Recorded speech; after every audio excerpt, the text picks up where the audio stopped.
I am with Dean and Brian, landowners here in South Glengarry. Gentlemen, how many tenants do you have that are potentially going to be impacted by this bylaw? Well, I personally have a 12 unit, and obviously it will impact directly or indirectly almost all of them, because any additional funds, we charge a very fair rent, small town community prices, look after as well as we can, upkeep, and any more cost to us, obviously in the long term, is going to affect anything we can exist with. Now, I was just at the landowners meeting here with all of you guys, and it sounds like your tenants are mostly seniors. A lot of seniors in the community. Most of mine are seniors, upwards of 80, about 55 to 80. Yeah. And they will be impacted if this does go through. So for your... I believe, I'm just doing the math quickly in my head, 10 of the 12 units are seniors, and the 2 others are singles. Right.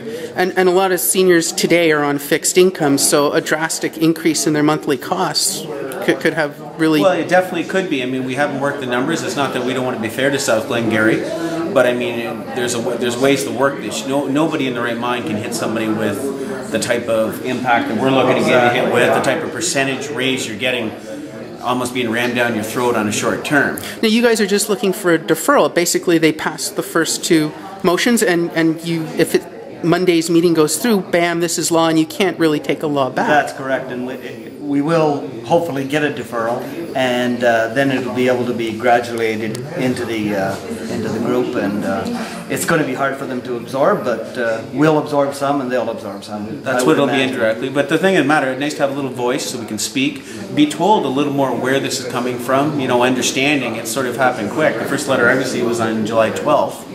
Obviously, with summer holidays, to get the tenants, other landowners to see how severely it is impacting us, to finally sunk in. So this is why this is sort of a last-minute meeting, just to get a voice to be heard, I guess. So you don't have exact numbers right here, but for instance, for someone in an apartment in one of your units that's living on their own on a pension, what will their eventual costs go up? Like, how much extra will you be paying on your unit? It'll be $30 a month, right?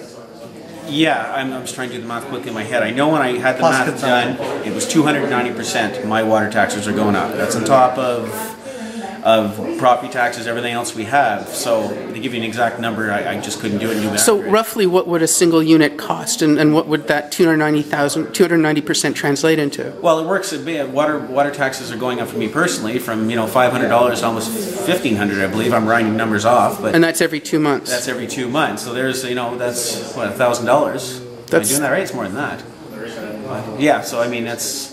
It's $1,000. Somebody's got to absorb it every couple of months. Yeah, with our units, it would be about $400 a year per unit, which they would, and it's $30 a month. Oh, I see what you mean. Yeah. Now, you guys are going to be at the Township Council Monday night for the meeting, and hopefully you'll get your deferral.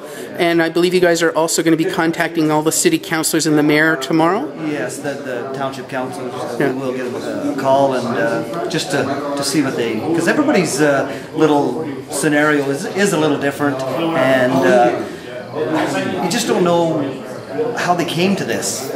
And maybe it's just for the extra $100,000 that they need. And is that roughly what this all comes down to for South Glengarry? It's between 100 and 150 some odd increases. That's per year for the whole kit and caboodle? Yes, yeah. Okay. Now this could lead also to further infrastructure charges and stuff, so we're worried that's not only this, it's a stepping stone to further sewer repairs, further expenses as a landowner. This is just water usage. This has nothing to do with sewage. Water and sewage. But this is just for the usage of the water.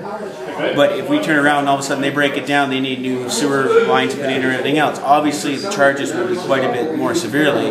As a 12-unit owner, I'm going to be charged times 12. Brian as an 8-unit is going to be charged times 8. For sure. Even a person with a 2-unit will no longer be charged just 1, he'll be charged 2. So his is double. So it affects every person that's got anybody living and anybody that owns it. And these units are not large. They're 600 to 700 square feet. Yeah. And it's not like a regular household. Like most households are 1,000 square feet. So this multiplier is really punitive on people that live in apartments or in multi-residential units. That's correct. Well, the thing is, you're going to be charged a flat rate fee. If you don't use it, you're paying for it. Right. And that's sort of something else that I don't fully understand about, if I don't use power, I don't pay for it. It doesn't well, you do pay a delivery, but all the other ones, like if you have gas going to a building, then it's just for the whole building, 1 Right. meter. If you have electricity going to a building, you have 1 meter, it's for the whole building. It's not like it's broken down. And if you have empty units, you're going to be paying this per door yes, rate. but they say that you can make application to recoup that money. Well, we're not going to be doing that because for the amount of time you got it vacant for 3 weeks or 4 weeks. Yeah. Like, they don't want. But it also is something else to look at. Obviously, if rents are going up, then that may impact that in a little more indirect fashion, meaning that somebody might have rented for the smaller amount. Now we have to incorporate some more water tax rising into that rent. That obviously that could be something that could affect. Do you think this has anything to do with the fact that you have the new Flying J development coming to Lancaster and you have Cairnview Estates hopefully? I don't have a going soon? professional opinion on it, but I mean, obviously, it would definitely be. I'd be lying if I say it wasn't in the back of my mind. Yeah, I don't know.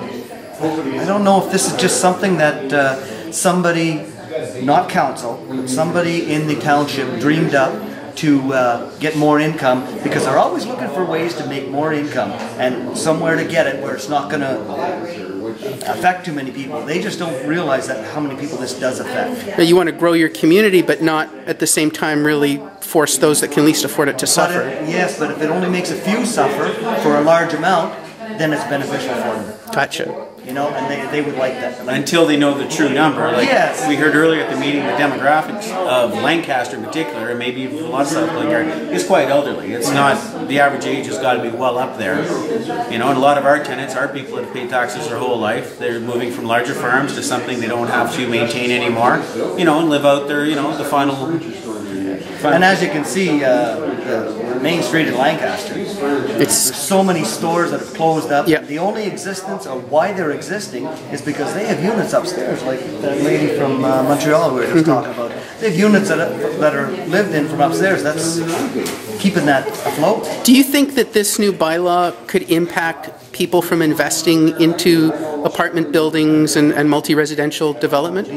Well, as an investor, I'll tell you, definitely it does. It's my first experience at South Glengarry, and it's been a tough pill to swallow. I don't understand why a lot of the tax rates are there. What are they offering? You know what I mean? In downtown Toronto, sure. You know what you get downtown Toronto, your tax rate's going to be up.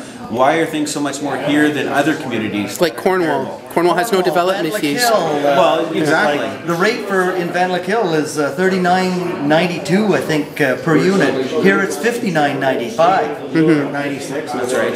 And the multiplier is higher here. And why? Yes, the multiplier. And that's the big money. That's the big money.